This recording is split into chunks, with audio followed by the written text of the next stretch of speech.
Hello student, जीव विज्ञान शिक्षण बीएड प्रथम वर्ष में आज आपका टॉपिक है श्रव्य दृश्य सहायक सामग्री का अर्थ और उसका जो है वो महत्व।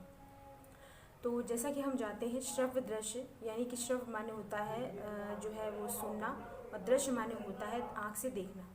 तो वर्तमान युग जो है वो सूचना प्रौद्योगिकी का युग है जिसके प्रयोग द्वारा शिक्षा अधिगम एवं शोध में क्रांति आई है।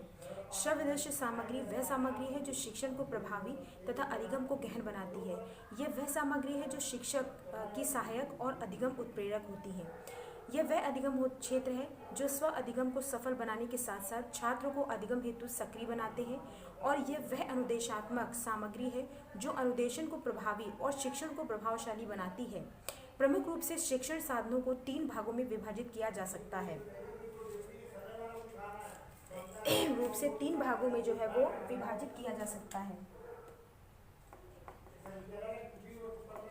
3 भागों में विभाजित जो है वो किया जा सकता है, विभाजित किया जा सकता है।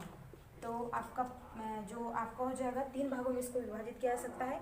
इसका पहला हो जाएगा श्रव्य शिक्षण साधन, आपका हो जाएगा श्रव्य शिक्षण और जो है साधन, श्रव्य शिक्षण साधन।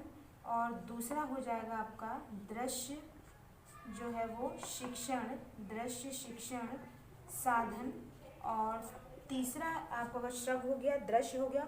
तीसरा हो जाएगा श्रव्य दृश्य, श्रव्य और दृश्य जो है वो शिक्षण जो है वो साधन, श्रव्य दृश्य जो है वो शिक्षण जो है वो साधन।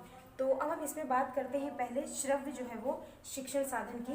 तो आपका जो श्रव्य जो आपका शिक्षण साधन है, ये वे शिक्षण साधन होते हैं जिनमें केवल श्रवणेंद्रिय यानी कि कान का प्रयोग किया जाता है। जैसे आपका है भाषण और वार्ता, इसमें आपका होता है जैसे हो गया आपका जो है आपका हो गया भाषण हो गया आपका, और जो है आपका जो है वो वार्ता, भाषण हो गया आपका, वार्ता हो गया, रेडियो टेप रिकॉर्डर, रेडियो और जो है वो टेप रिकॉर्डर, रेडियो और टेप रिकॉर्डर जो है वो आदि इसमें आपके आते हैं श्रव्य शिक्षण साधन में।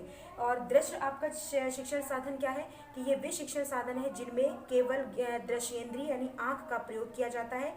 जैसे आपका हो गया चार्ट हो गया आपका, इसमें आपका आ जाएगा चार्ट हो जाएगा, मॉडल हो जाएगा, चार्ट हो जाएंगे, मॉडल हो जाएंगे, नमूने हो जाएंगे, नमूने हो जाएंगे आदि, नमूने आदि इसमें आते हैं आपके दृश्य शिक्षण साधन में। श्रव्य शिक्षण साधन क्या होता है कि ये वे शिक्षण साधन होते हैं जिनमें श्रवणेंद्रिय और जो है आपकी जो दृश्येंद्रियां हैं का एक साथ जो है वो प्रयोग किया जाता है। जैसे आपका हो गया फिल्म, टेलीविज़न आदि, इसमें आपका हो गया फिल्म और टेलीविज़न आदि, टेलीविज़न जो है वो आदि। विभिन्न शोधों के द्वारा उपलब्ध परिणामों के आधार पर हम कह सकते हैं कि लगभग जो है वो 85% अधिगम जो है वो दृश्य एवं दृश्य जो है और श्रव्य शिक्षण साधनों द्वारा ही होता है। तो ये हो गया आपके जो है वो 3 भागों में जो है इसको विभाजित किया गया है शिक्षण साधन को। अब हम बात करते हैं इसके जो है वो महत्व की।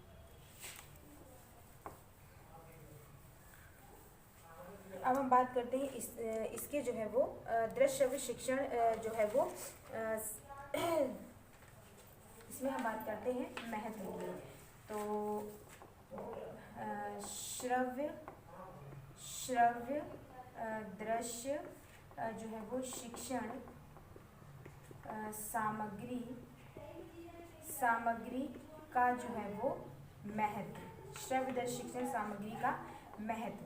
तो इसमें आपका पहला हो जाए कि आप जानते हैं कि वर्तमान शैक्षिक परिदृश्य में दृश्य श्रव्य सामग्री अत्यधिक उपयोगी है। इसमें कुछ महत्वपूर्ण उपयोग जो है वो निम्न प्रकार से हैं। तो पहला है इसमें छात्रों में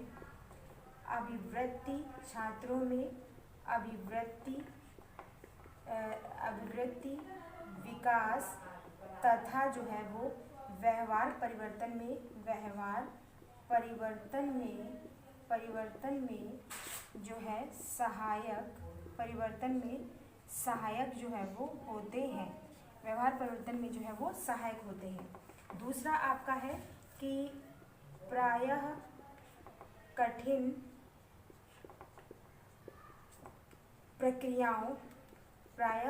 प्रक्रियाओं जैसे आपका है पौधों में जो है वो भोजन, पौधों में आपका हो गया भोजन जो है वो निर्माण प्रक्रिया,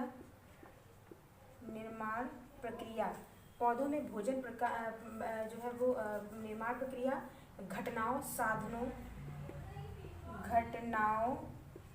और जो है वो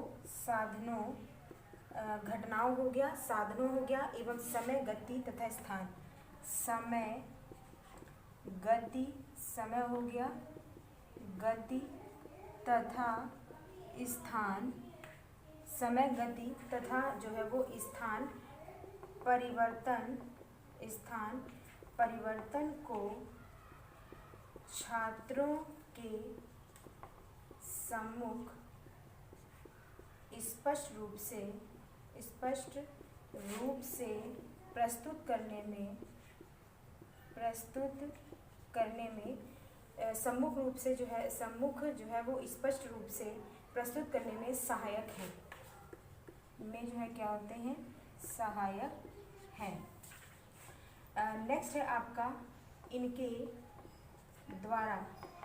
द्वारा जो है वो कम समय में छात्रों को अधिकतम ज्ञान, इनके द्वारा कम समय में छात्रों को अधिकतम ज्ञान प्रदान करना, तथा छात्रों द्वारा अधिक समय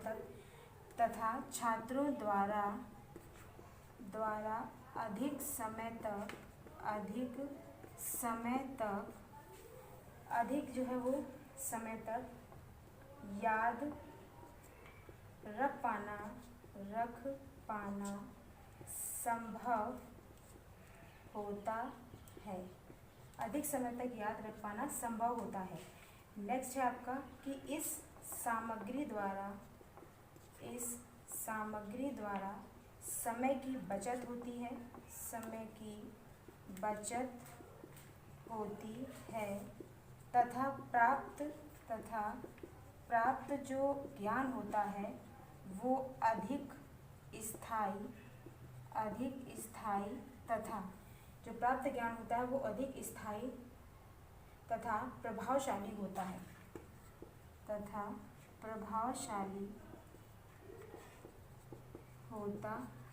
प्रभावशाली जो है वो होता है। नेक्स्ट है आपका कि प्रायः व्याख्यान विधि के उपयोग के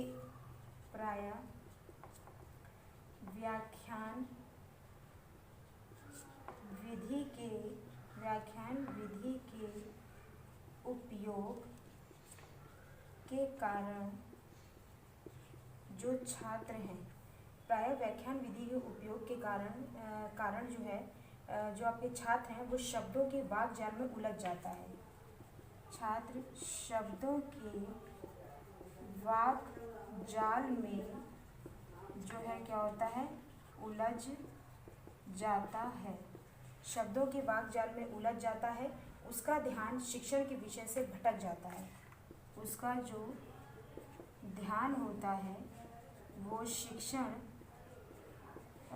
के जो है उसका जो ध्यान होता है वो शिक्षण के विषय से जो है वो क्या होता है, भटक जाता है, और वह कक्षा में उपस्थित रहते हुए भी, मतलब वह कक्षा में उपस्थित जो है वो रहते हुए भी कुछ नहीं सीख पाता,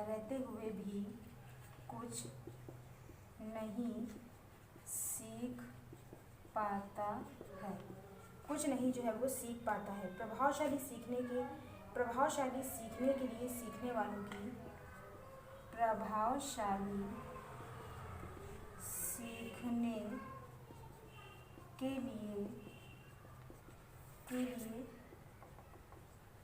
सीखने वालों की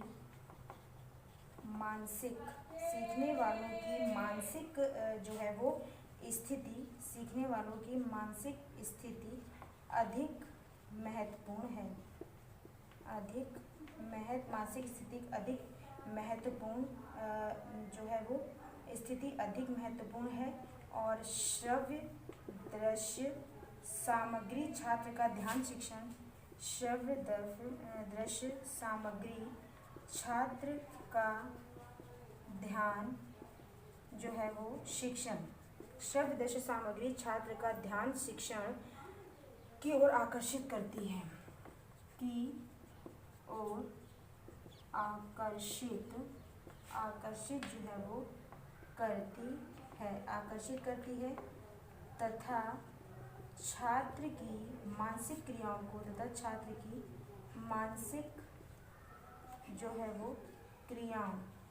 मानसिक क्रियाओं को जो है वो उत्तेजित करती है। मानसिक क्रियाओं को जो है वो उत्तेजित जो है वो करती है। तो मानसिक क्रियाओं को जो है उत्तेजित करती है। और शिक्षण की निरस्ता को समाप्त कर शिक्षण को जो है रोचक, शिक्षण को जो है वो रोचक बनाती है। नेक्स्ट है आपका जो है शिक्षण की निरस्ता को जो है समाप्त कर शिक्षण को रोचक बनाती है। शिक्षण को जो है वो रोचक बनाती है। और नेक्स्ट है आपका शिक्षण में छात्रों की रुचि तथा ध्यान जो है वो बनाए रखती है। और जो है ऐसे विभिन्न प्रयोगों के स्पष्टीकरण में सहायक हैं जिनका कक्षा में प्रदर्शन खतरनाक होता है, जैसे है परमाणु जो है आपका विभाजन। छात्रों को पर्यावरण एवं सामाजिक वातावरणों के साथ प्रत्यक्ष अंतःक्रिया का अवसर प्रदान जो है वो करती है। शाब्दिक संदेशों के जो है वो कम समय में अधिकतम छात्रों को सामान्य से अधिक ज्ञान जो है वो देना इसमें संभव हो पाता है। तो ये था आपका इसमें जो है श्रव्य शिक्षण सामग्री के जो है वो महत्व। तो ये जो आपका जो टॉपिक था श्रव्य दृश्य सहायक सामग्री, तो ये जो शिक्षण के समय जो है आपके श्रव्य और दृश्य दोनों ही जो है वो साधनों का जो है वो प्रयोग करना चाहिए, क्योंकि इन दोनों साधनों के प्रयोग करने से जो प्राप्त जो ज्ञान होता है वह स्थायी होता है और छात्र उस ज्ञान को जो है वो काफ़ी समय तक जो है वो अपने जो है आत्मसात कर लेते हैं। और उसमें जो है जो छात्र होते हैं वो श्रव्य शिक्षण के जो साधन होते हैं उनमें जो है वो शिक्षण को जो है वो बहुत ही रुचि जो है उसमें लेते हैं और इसमें उन्हें जो है वो कुछ सीखने का भी जो है वो अवसर जो है उनको मिलता है। तो ये जो आज आपका टॉपिक था श्रव्य शिक्षण सहायक सामग्री, तो इसमें हमने बताया इसका अर्थ क्या है और ये कितने प्रकार के होते हैं और इसका महत्व क्या है। और ये जो टॉपिक है आपका यहीं से समाप्त होता है।